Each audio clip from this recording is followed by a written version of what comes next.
BJP ಸೇರಲು ಹಣದ ಆಮಿಷ ಒಡ್ಡಿದ್ರು ಎಂದು ಬಿಜೆಪಿ ಶಾಸಕ ಶ್ರೀಮಂತ್ ಪಾಟೀಲ್ ಹೇಳಿಕೆ ರಾಜ್ಯ ರಾಜಕಾರಣದಲ್ಲಿ ಹೊಸ ವಿವಾದ ಹುಟ್ಟುಹಾಕಿದೆ. ಈಗಾಗಲೇ ಕಾಂಗ್ರೆಸ್ ಬಿಜೆಪಿ ವಿರುದ್ಧ ಟೀಕೆಯ ಬಾಣಗಳನ್ನ ಒಂದರ ಮೇಲೆ ಒಂದರಂತೆ ಬಿಡುತ್ತಿದ್ದಾರೆ. ಆದರೆ ಈ ಶಾಸಕರು ತಾವು ಹೇಳಿದ ಹೇಳಿಕೆಯಲ್ಲಿ ಯೂ-ಟರ್ನ್ ಹೊಡೆದಿದ್ದಾರೆ. ಕಾಂಗ್ರೆಸ್ನಿಂದ ಬರುವುದಕ್ಕೆ ಬಿಜೆಪಿಯವರು ಹಣದ ಆಫರ್ ಕೊಟ್ಟಿದ್ದು ನಿಜ, ಹಣ ಪಡೆಯದೆ ಬಿಜೆಪಿ ಸೇರಿದ್ದೇನೆ ಎಂದು ಶ್ರೀಮಂತ್ ಪಾಟೀಲ್ ಹೇಳಿದ್ರು.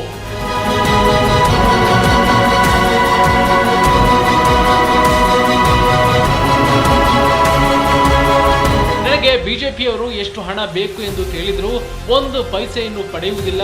ಸರ್ಕಾರ ಬಂದ ನಂತರ ಒಳ್ಳೆ ಸ್ಥಾನಮಾನ ಕೊಡಿ, ಚೆನ್ನಾಗಿ ನಿರ್ವಹಣೆ ಮಾಡಿ ಜನರ ಸೇವೆ ಮಾಡ್ತೇನೆ ಎಂದು ಹೇಳಿದ್ದೆ. ಹಣ ಪಡೆಯದೆ ಬಿಜೆಪಿ ಸೇರಿದ್ದೇನೆ. ಯಾವ ಕಾರಣದಿಂದ ಸಚಿವ ಸಂಪುಟದಲ್ಲಿ ಸ್ಥಾನ ಕೊಟ್ಟಿಲ್ವೋ ಗೊತ್ತಿಲ್ಲ. ಮುಂದಿನ ತಿಂಗಳಿನಲ್ಲಿ ಸಚಿವ ಸಂಪುಟ ವಿಸ್ತರಣೆ ನಡೆದಾಗ ಖಂಡಿತವಾಗಿಯೂ ಅವಕಾಶ ಕೊಡ್ತೇನೆ ಎಂದು ಭರವಸೆ ಮಾತ್ರ ಕೊಟ್ಟಿದ್ದಾರೆ ಎಂದು ಶ್ರೀಮಂತ್ ಪಾಟೀಲ್ ಹೇಳಿದ್ದಾರೆ.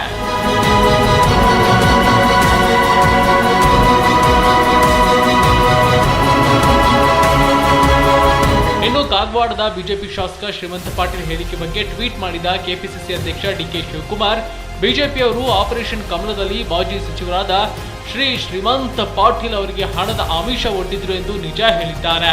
ಅದಕ್ಕಾಗಿ ಅವರನ್ನ ಅಭಿನಂದಿಸುತ್ತೇನೆ. ಇವರಿಗೆ ಹಣದ ಆಮಿಷ ಒಡ್ಡಿದ್ದವರ ವಿರುದ್ಧ ಎಸಿಬಿ ಈ ಕೂಡಲೇ ಕ್ರಮ ಕೈಗೊಳ್ಳಬೇಕು ಎಂದು ಆಗ್ರಹಿಸಿದರು.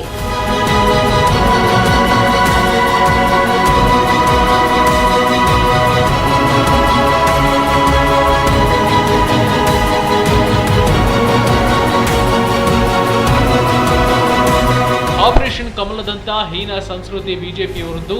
ಪಕ್ಷಾಂತರ ನಿಷೇಧ ಕಾಯ್ದೆಗೆ ಮಸಿ ಬಳಿದ ಬಿಜೆಪಿ ದುಷ್ಟರ ಕೂಟವಿದ್ದಂತೆ. ರಾಜ್ಯದಲ್ಲಿ 17 ಶಾಸಕರನ್ನ ಖರೀದಿಸಿ ಅಧಿಕಾರಕ್ಕೆ ಬಂದಿರುವ ಈ ಸರ್ಕಾರಕ್ಕೆ ಅಧಿಕಾರದಲ್ಲಿ ಇರುವ ಯಾವುದೇ ನೈತಿಕತೆ ಇಲ್ಲ. ಬಿಜೆಪಿಯವರ ಭ್ರಷ್ಟರ ಸರ್ಕಾರವಿದೆ ಎಂದು ದಿನೇಶ್ ಗುಂಡೂರಾವ್ ವಾಗ್ದಾಳಿ ನಡೆಸಿದ್ರು.